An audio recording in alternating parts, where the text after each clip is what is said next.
Monsieur Kelly, bonjour. Bonjour. Merci d'avoir répondu à notre invitation. Là, le don de sang durant Ramadan, c'est possible, ça se fait. Une campagne de collecte est lancée donc par l'Agence nationale du sang à travers le territoire national. Un programme spécial pour ce mois sacré. Alors, comment se décline cette campagne, Monsieur Kelly? Oui, bonjour et merci pour l'invitation et merci pour pour la fidélité de la chaîne 3 à cette noble cause qui est le don de sang, notamment en cette période de l'année, la période du mois sacré de Ramadan. Effectivement, comme vous l'avez dit, l'Agence nationale du sang, en collaboration avec le ministère des Affaires religieuses et des Waqf, et notamment aussi Jama' al-Jazair, a coordonné et comme à l'accoutumée, comme chaque année, une campagne du don de sang durant ce mois sacré, qui se caractérise par des collectes nocturnes au niveau principalement au niveau des mosquées ou à côté des mosquées, qui observent une affluence importante de fidèles, et ça nous permet de justement être présents. À côté de ça aussi, il y a toute une sensibilisation qui est faite au niveau des mosquées sur l'importance du don de sang, notamment sur le volet religieux. Et dans ce sens, il y a eu une journée scientifique organisée par Monsieur le ministre des Affaires religieuses et des Waqf sur l'importance du don de sang, où l'ANS a participé pour justement sensibiliser l'ensemble des imams sur les différents aspects de ce geste noble. Donc la particularité du mois de Ramadan, c'est que les personnes, les donneurs de sang habituels, durant la journée sont en jeûne, donc il est préférable, il est souhaitable pour faire un don que le donneur ne soit pas à jeun. Et d'ailleurs, ça me permet de rappeler, parce que pour faire des analyses de sang, de préférence, on est à jeun. Donc les gens pensent que pour faire un don aussi, il faut être à jeun. Non, au contraire, pour faire un don, il ne faut pas être à jeun. Il faut boire beaucoup d'eau pendant et après le don de sang. Et dans ce contexte, donc les structures de transfusion sanguine, la plupart ouvrent leurs portes la nuit pour accueillir les donneurs de sang au niveau des hôpitaux, mais aussi se déplacent au niveau des mosquées pour accueillir les donneurs de sang. Et ces opérations nous ont permis de rééquilibrer le mois de Ramadan, qui maintenant, la moyenne de collecte durant ce mois sacré avoisine les 44 000, 45 000 poches de sang par mois, et ce qui vaut une moyenne ordinaire des autres mois de l'année. Alors, juste petite précision peut-être, Monsieur Kerry, vous dites qu'aujourd'hui il y a des centres de collecte au niveau des mosquées. Comment savoir quelles mosquées sont concernées? Est-ce qu'il y a un nombre particulier? Et dans chaque wilaya, comment un donneur pourrait savoir où est-ce qu'il pourrait se diriger? Oui, je vous remercie pour ça, pour cette question, parce que ça va nous permettre de parler des réseaux sociaux et de notre site web et la promotion via le média électronique. Donc, effectivement, pour savoir les différentes mosquées retenues, les différents lieux qui sont retenus de façon générale, nous mettons à la disposition des personnes, des candidats qui désirent faire un don de sang, le site web de l'Agence nationale du sang, les www.ans.dz, où le programme est tracé notamment pour le mois de Ramadan. À titre d'exemple, aujourd'hui, ce soir, par exemple, pour la wilaya d'Alger, il y a la mosquée qui se trouve à Stawali, mosquée El-Falah, qui est concernée par une collecte de sang, mais il y a aussi aujourd'hui le coup d'envoi de la deuxième édition au niveau de Jama' al-Jazair, la grande mosquée d'Alger. Si on se balade un peu sur Adrar, il y a la mosquée de Cheikh Belkbir. À Annaba, il y a aussi deux mosquées qui sont retenues pour ce soir, à savoir la mosquée l'Isra ou le Mi'raj et la mosquée de Tauba, et ainsi de suite. Tout ce programme est tracé au niveau du site web de Donc ça, l'Agence nationale du sang. donc ça change. Ce n'est pas la Tout même à fait. mosquée qui est concernée à longueur du mois. Tout à fait. On essaie de visiter l'ensemble des mosquées. C'est vrai que il y a une concurrence à travers les mosquées. chaque imam veut que sa mosquée soit retenue. Et donc, on essaie de faire plusieurs mosquées, sachant que le nombre de mosquées dépasse les 200 000 au niveau du territoire national. Donc, ça Oui, serait intéressant de les faire tout au long de l'année. de l'année. Alors, les centres de transfusion, vous l'avez dit, Monsieur Kerry, aujourd'hui, il y a un aménagement ou un réaménagement des horaires. Tout à fait. Donc, durant Ramadan, donc, comme je vous ai dit, de préférence, le donneur de sang ne soit pas à jeun pour donner son sang.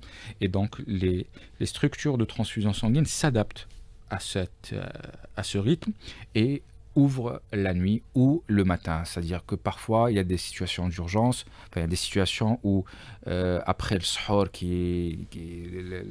c'est-à-dire que si le donneur il sahar bien et il arrive les premières heures de la matinée, 8h, 9h, il peut faire un don.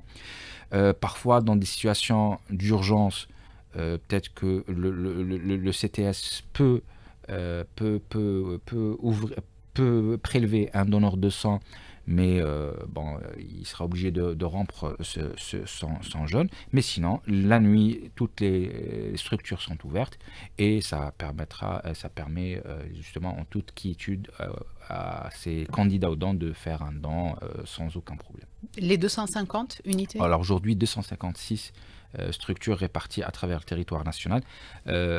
Pour l'ouverture nocturne, les plus importantes, notamment celles des chefs-lieux, etc. Très bien.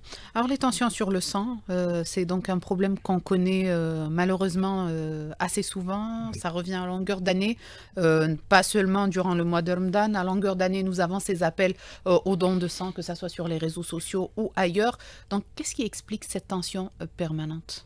Bah, c'est vrai que cette tension, elle est toujours là, bien du moment que nous sommes tributaires de la générosité de l'être humain, du moment que ce produit et ce médicament n'est pas fabriqué, du moment que ça reste un médicament à part entière utilisé chez plusieurs catégories, et heureusement, notre système de santé donne accès à d'une manière équitable, à plusieurs malades à ce produit sanguin, que ce soit le sang ou ses dérivés. Donc nous restons tributaires de cette générosité. Deuxième problème, c'est que aussi nous avons une durée de conservation du sang. Si le sang, quand il est prélevé, on parle de 42 jours comme maximum pour la conservation des globules rouges, mais uniquement de 5 jours pour les plaquettes. Donc il faudrait ce qui implique un renouvellement permanent des structures et un approvisionnement permanent. Et c'est ce qui rend cette problématique. Alors il suffit qu'il y ait un petit changement dans nos habitudes. Par exemple, je pense à la saison estivale qui est marquée justement par cette perturbation, vu la fermeture des conditions climatiques d'abord, mais aussi la fermeture des lieux habituels de collecte, les universités, le manque d'effectifs à cause des congés au niveau des entreprises. Donc tout ça fait qu'il y a une perturbation dans l'approvisionnement et ça implique des tensions. Ces tensions sur le sang, le disait, il y a plusieurs raisons qui font qu'aujourd'hui, nous devons assez souvent solliciter, les personnes malades doivent assez souvent solliciter leur entourage. Donc, on va souvent vers le don, soit de la famille, soit Tout des à fait. amis, des proches et des connaissances. Alors, aujourd'hui, quelles sont les actions que vous menez au niveau de l'Agence nationale du sang pour encourager le don volontaire? Tout à fait. C'est vrai que nous avons constaté que depuis, avant la Covid, par exemple, les dons de compensation, ce que vous avez dit, les dons de familiaux, de contrepartie de façon générale, représentaient à peu près le tiers de l'ensemble des dons en Algérie, et que cette proportion a remarqué une hausse durant la période de la Covid, qui s'expliquait parce qu'il y avait Les plusieurs situations contraintes, sanitaires, une oui. situation sanitaire qui s'expliquait, et puis depuis, elle se réduit, mais d'une manière assez lente, et nous avons, durant le semestre de l'année 2024, à peu près 44% aussi des dons qui sont faits restent des dons de contrepartie. et des dons de compensation. Justement, donc, dans ce sens, l'Agence nationale du sang, avec l'ensemble des partenaires, la question du don de sang n'est pas une question uniquement du ministère de la Santé ou l'Agence nationale du sang, mais tout le monde contribue, notamment les médias, mais le mouvement associatif aussi et les différentes entreprises. On collabore ensemble justement pour renforcer cette culture et renforcer la sensibilisation sur l'importance du don. Nous sommes tous potentiellement des donneurs, mais malheureusement, à n'importe quel moment, nous pouvons changer de statut et être dans la partie Qui a besoin de qui a recevoir. besoin de recevoir, que ce soit pour soi-même ou pour un membre de la famille. Et donc, tant on peut le faire, on le fait. La science a prouvé sur plusieurs recherches que d'abord le premier bénéficiaire, c'est le donneur lui-même, parce que ça lui permet de régénérer ses cellules sanguines, ça permet de réduire certaines maladies, et ça permet de protéger son foie. Donc sur le plan de santé, n'oubliez pas que l'acte de don est précédé toujours par une sélection médicale, c'est-à-dire qu'il y aura un médecin, il y a des analyses qui seront faites, il y a une consultation qui sera faite pour ce donneur, c'est une station médicale pour ce donneur, c'est une occasion parfois de dépister des maladies que le donneur lui-même ignorait leur existence. Donc le premier bénéficiaire de cet acte, c'est le donneur lui-même. Et en deuxième lieu, c'est cette poche de sang. Cette poche de sang, notamment on a parlé des catégories, notamment en cette période où nous avons constaté une augmentation des accidents de la voie publique. Et malheureusement, quand il y a des accidents de la voie publique, ça veut dire qu'il y aura des blessés. Ces blessés vont atterrir dans les services de chirurgie au niveau des hôpitaux, dans une situation parfois dramatiques et qui ont besoin de sang, voire de beaucoup de sang. Vous avez aussi tous les cancéreux qui sont dans un état qui, soit par la maladie elle-même qui induit une transfusion sanguine, ou par le biais des complications de la chimiothérapie, enfin la chimiothérapie qui va détruire certaines cellules, ou la radiothérapie, et qui va impliquer une transfusion sanguine. Vous avez les femmes enceintes au moment de l'accouchement avec l'hémorragie de la délivrance qui parfois peut être très hémorragique et nécessitant une transfusion sanguine. Vous avez les maladies du sang, les enfants, enfin les personnes atteintes de bêta-thalassémie ou de drépanocytose. Imaginez-vous que ces personnes ont besoin d'une poche de sang chaque 15 jours, chaque 3 semaines, tout au long de leur vie. Ils sont tributaires, leur vie est rattachée à cette générosité.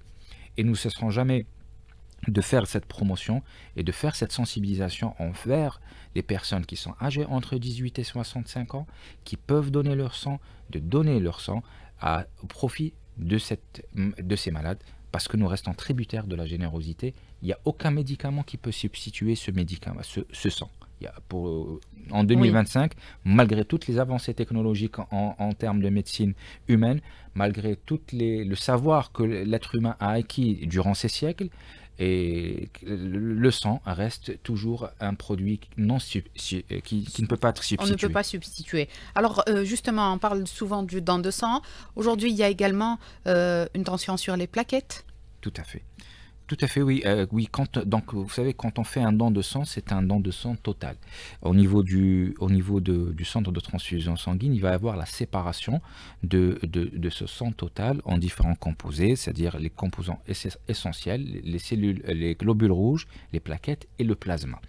Et aujourd'hui, avec un don, on peut sauver 3 personnes. C'est-à-dire que une personne qui souffre d'une anémie, on lui transfuse uniquement les globules rouges. Une personne qui souffre d'une thrombopénie, c'est-à-dire une baisse de plaquettes, on lui transfuse que des plaquettes. Et la même chose pour le plasma. Donc aujourd'hui, avec un don, on peut toucher 3 personnes. Mais la problématique, c'est que chaque composant a une durée de conservation qui est différente de l'autre. Au maximum, pour les globules rouges, ça se conserve 42 jours, mais pour les plaquettes, c'est 5 jours. Donc 5 jours, c'est très court pour approvisionner d'une manière permanente les structures de transfusion sanguine.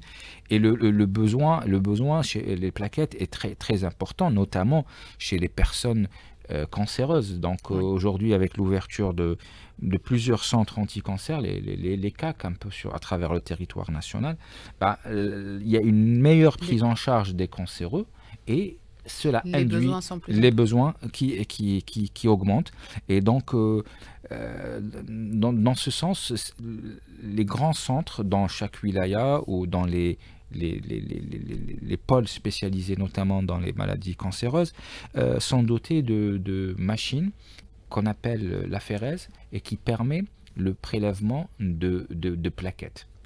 Cette machine, elle permet de prélever les plaquettes et de restituer au donneur l'ensemble de son sang, et ça nous permet d'avoir des quantités plus importantes que le don standard. Très bien. Alors, justement, en parlant donc de ces dons, de toutes les démarches que vous faites, particulièrement de la sensibilisation qui est faite pour inciter les gens à venir faire un don de sang, sauver des vies. Alors, Monsieur Kerry, aujourd'hui, est-ce qu'on ne pense pas revoir un peu l'organisation de l'Agence nationale du sang, notamment les horaires de travail? C'est aujourd'hui des horaires administratifs qui parfois sont contraignants donc, Tout pour à les fait. donneurs. Est-ce qu'on ne pense pas revoir ce système, élargir ces horaires à des horaires encore plus intéressants pour notamment les fonctionnaires? Tout à fait. Il faut savoir que déjà au jour d'aujourd'hui, les hôpitaux, les structures de transfusion sanguine sont rattachées aux hôpitaux. Ils sont soumis à l'administration de l'hôpital. C'est vrai qu'il y a plusieurs structures de transfusion sanguine qu'on remercie, ont fait l'effort d'ouvrir leurs portes les week-ends pour justement accueillir les donneurs. Et c'est vrai qu'un donneur qui se présente, qui travaille, qui a ses préoccupations, il se présente le week-end, la structure est fermée, il se présente en dehors des horaires de travail, il trouve que les structures sont fermées, ne répond pas justement aux attentes des malades qui ont besoin de sang, et en accueillant les donneurs au moins dans les horaires qui leur permettent de se présenter. Nous rappelons que durant Ramadan, cela est possible grâce à l'ouverture nocturne, mais que durant l'année, donc il y a certaines structures de transfusion sanguine font l'effort d'ouvrir le week-end. Le week-end. Pourquoi l'effort? C'est parce que parfois le personnel est réduit, donc il n'y a pas suffisamment de personnel pour faire un roulement de garde ou un roulement d'ouverture le week-end pour que les gens puissent récupérer. Mais aussi, dans ce sens, l'Agence nationale du sang a organisé, est en train d'organiser, il est toujours en cours, un atelier pour justement revoir ce schéma organisationnel qui est mis en place. Et ça a fait l'objet en fin d'année 2024 d'une première rencontre avec l'ensemble des acteurs de la transfusion sanguine du territoire national. Nous avons fait un état des lieux, pris en connaissance leurs propositions et leurs contraintes.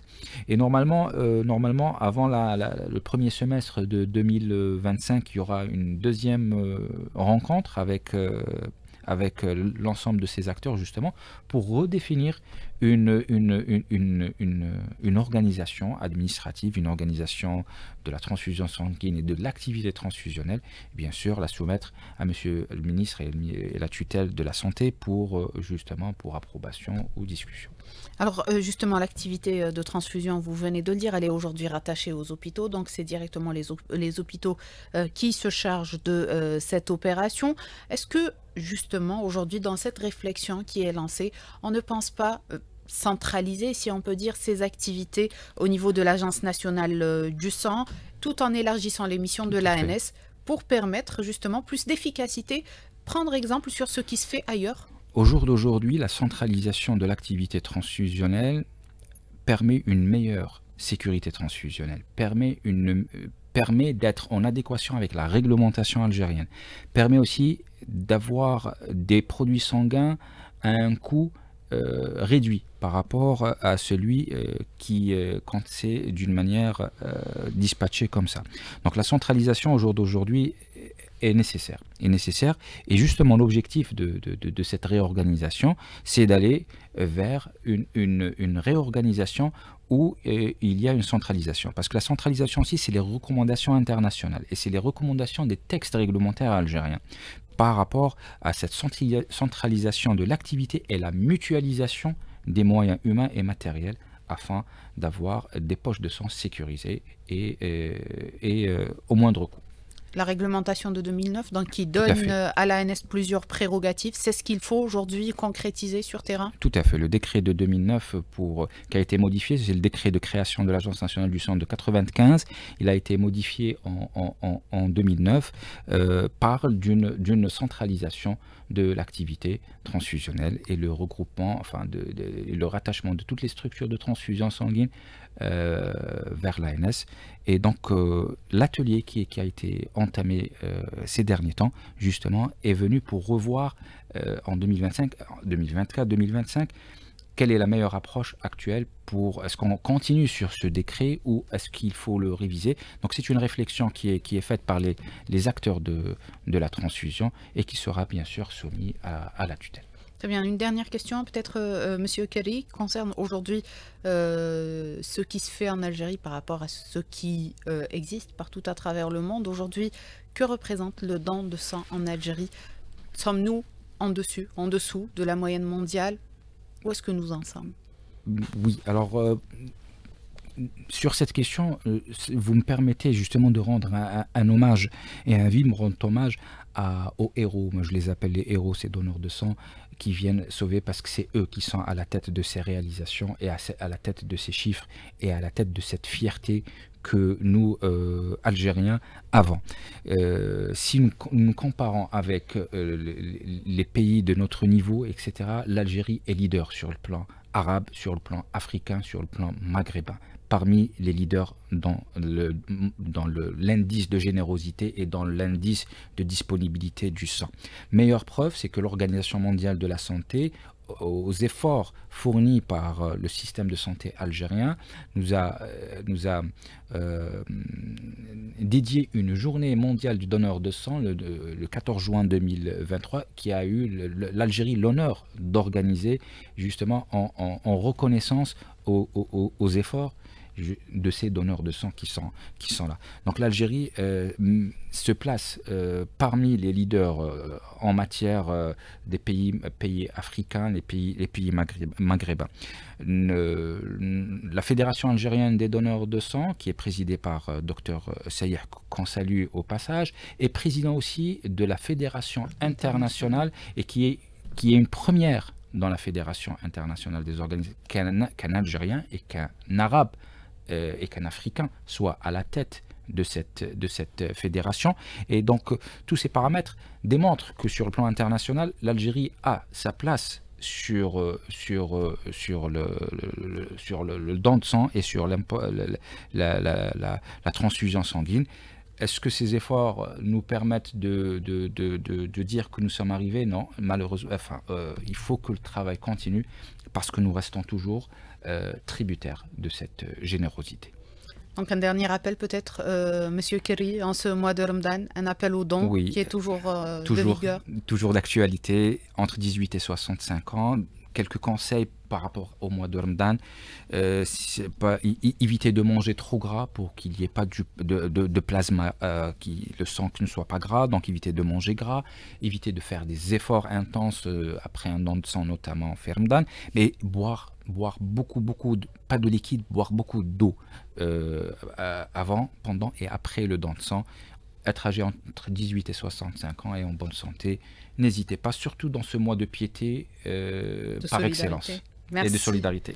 Merci beaucoup, Monsieur Kerry. On arrive à la fin de notre émission. Je rappelle que nous avions avec nous ce matin Monsieur Sofiane Kerry, directeur de communication à l'Agence nationale du sang. Merci à vous de nous avoir prêté attention ce matin. Très bonne journée, bon week-end à toutes et à tous.